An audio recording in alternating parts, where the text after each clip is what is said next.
And where, then, is your sweetheart, dear Slayer?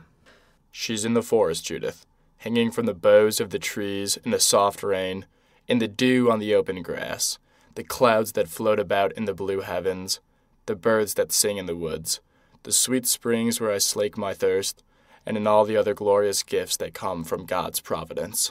This passionate but odd quote comes from James Fenimore Cooper's novel The Deerslayer. Cooper, a creative 19th century American writer, is trying to express the idea that a person's sense of self can be found in their culture and in nature. One's identity is the conception, qualities, beliefs, and expressions that make a person or group different from others. However, have you ever considered the source of how identity is formed and how a physical environment can influence identity? Natty Bumppo, and more commonly referred to as the Deerslayer, the protagonist of James Fenimore Cooper's novel, is as simplistic and as true as the natural environment of the book's setting. Cooper illustrates Deerslayer as a youthful man, and more importantly, a white man who was raised by Native Americans.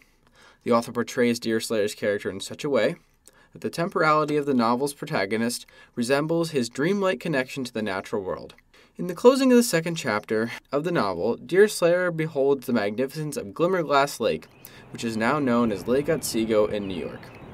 Natty looks out over the lake in admiration, the beautiful and mystic scenery.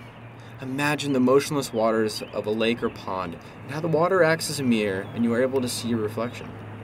Cooper demonstrates a detailed interpretation of Natty's cultural connection to the lake as he exemplifies the scenery as being smooth as glass and limpid as pure air, throwing back the mountains clothed in the dark pines.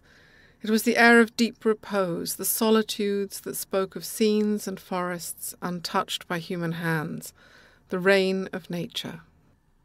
This elegant account of the lake and the surrounding forest establishes Natty's passion and benevolence for the natural world around him. This character trait that Cooper develops is not a fictional idea, but a link to the views and philosophies that Native Americans still hold about nature today.